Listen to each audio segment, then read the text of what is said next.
Comment ça va YouTube? Je suis actuellement en deuxième année d'école d'ingénieur. Ça veut dire qu'après le bac j'ai fait prépa et j'ai dû passer des concours pour entrer dans mon école. L'univers des grandes écoles étant très particulier, j'ai décidé de faire une vidéo pour tout vous expliquer.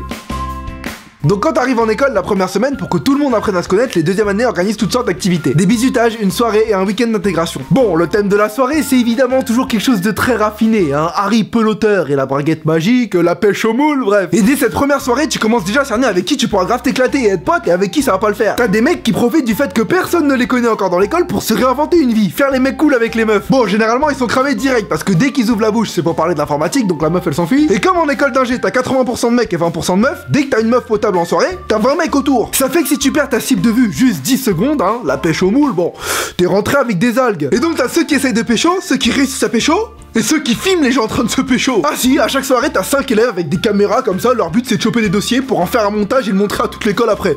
Pourquoi pas? Au moins grâce à eux tu sais tout de suite qui se respecte et qui ne se respecte pas. Ah bah des fois on voit des images, hein, la fille tu lui as jamais parlé mais tu sais déjà qu'elle a des seins en forme de poire donc Et ces élèves font partie de l'association vidéo de l'école. Ça c'est quelque chose de très important dans les écoles, les associations. C'est des clubs qui permettent aux élèves de faire ce qu'ils aiment et ça fait vivre le campus. Moi j'ai absolument rien contre ça, hein, d'autant plus qu'il y a des assos vraiment cool, genre humanitaire ou Pom Pom Girl. Le problème que j'ai, c'est contre ceux qui, parce qu'ils font une asso, ont un peu de responsabilité, méprisent ceux qui n'en font pas. Je t'explique, dans mon école, ceux qui ne font aucune asso sont appelés les nobody, parce que personne les connaît. C'est méchant comme appellation, et t'en as qui, juste pour pas être traité de nobody, juste pour avoir un nom et exister dans l'école, s'inscrivent dans une asso, même s'ils en ont rien à foutre. Moi j'ai un pote, Léon, hein, on l'appelle Caméléon, parce qu'il fume, il boit, il aime le bacon. Il s'est inscrit dans la sauce musulmane de l'école. Je lui ai dit, qu'est-ce que tu fais Caméléon? Il m'a dit, ferme ta gueule, je veux être un somebody. Moi avec les cours et les vidéos, j'ai pas le temps de faire une assos. On me traite de nobody. Je suis tellement un nobody que je suis plus connu que tous les somebody de mon école. Et au top de toutes les assos, tu as l'assos parmi les assos, le BDE, bureau des élèves. Chaque année, 3 listes d'une trentaine d'élèves s'affrontent lors d'une campagne pour être élu nouveau BDE de l'école. Du coup, pour que tu votes pour eux, ils viennent faire le ménage et la bouffe chez toi, t'apportes le petit déj, etc. Ça c'est cool, ça va. Hein, mais faut savoir qu'il y a des méthodes beaucoup moins... Ah bah il y a des meufs qui pour récupérer des voix, n'hésite pas à... C'est pour ça que si tu perds la campagne, après tout ce que t'as pu faire pour la gagner...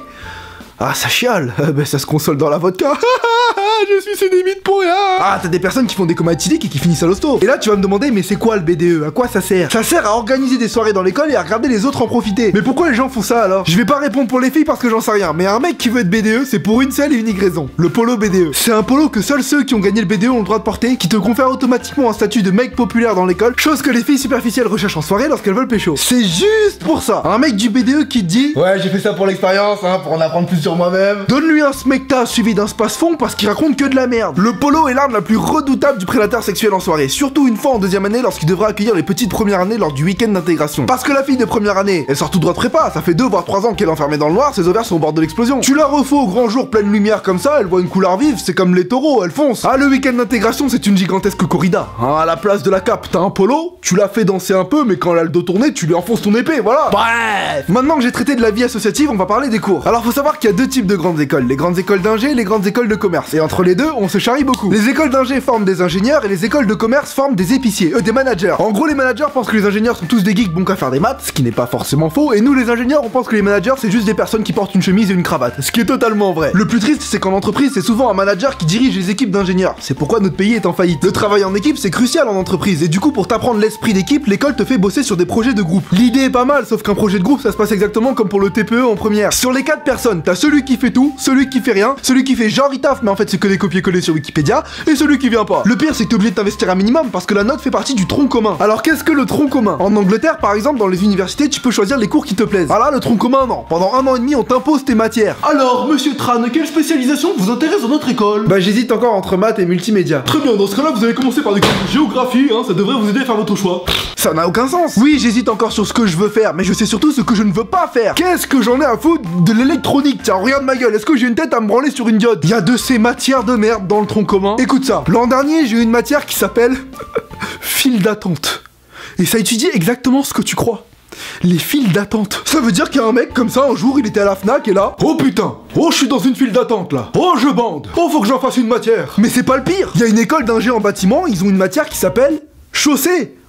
C'est quoi la prochaine étape? Putain mec, je viens d'avoir amphi de trottoir là, j'ai rien compris. Eh m'en parle pas, je viens d'avoir rattrapage de banc public. Ah oui, les rattrapages. Faut faire gaffe à pas trop sécher, sinon tu t'en manges plein. Quand j'étais en prépa, on n'a pas arrêté de me dire qu'en école on fout plus rien. Alors moi j'y ai cru et je me suis fait avoir. On fout plus rien par rapport à la prépa, mais si tu veux un bon échange à l'étranger, t'as intérêt à charbonner. L'école t'oblige à partir ailleurs pour avoir une expérience internationale, découvrir le monde. Tu vois, apparemment ça t'aiderait à ouvrir ton esprit et élargir ta culture.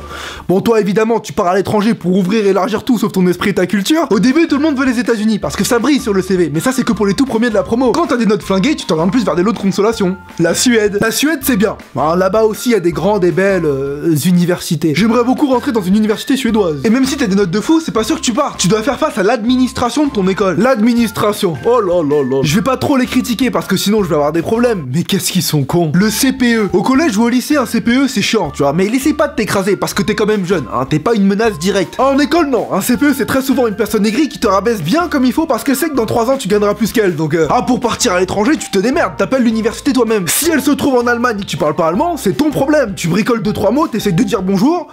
À Gundas, bon, tu fais avec ce que t'as. L'école, elle est là juste pour s'assurer que tu vas bien étudier des matières cohérentes là-bas. Par exemple, si tu leur dis que tu vas pour prendre des cours de salsa, là, ils vont te dire d'aller te faire enculer. Par contre, si tu leur dis que tu vas pour étudier chaussée, là, c'est bon, guten tag. Et non, on n'est pas plus intelligent en grande école. Alors, on a peut-être eu des meilleures notes au lycée, mais niveau maturité, en cours, on rigole toujours aux mêmes blagues. Et donc là, pour résoudre le problème, il faut coder l'information sur 8 bits.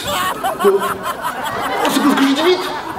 Oh, ils veulent la comprendre, c'est excellent. Enfin, j'ai pas mal critiqué, mais au fond, j'aime beaucoup mon école. Il ne me reste plus qu'un an avant le stage et après, ce sera le monde professionnel. Ça en excite certains, mais moi, perso, ça me fait flipper. C'est pourquoi je vais profiter à fond du peu d'école qu'il me reste et de mon aventure sur YouTube le plus longtemps possible. J'espère que cette vidéo vous aura plu et je vous dis à très bientôt.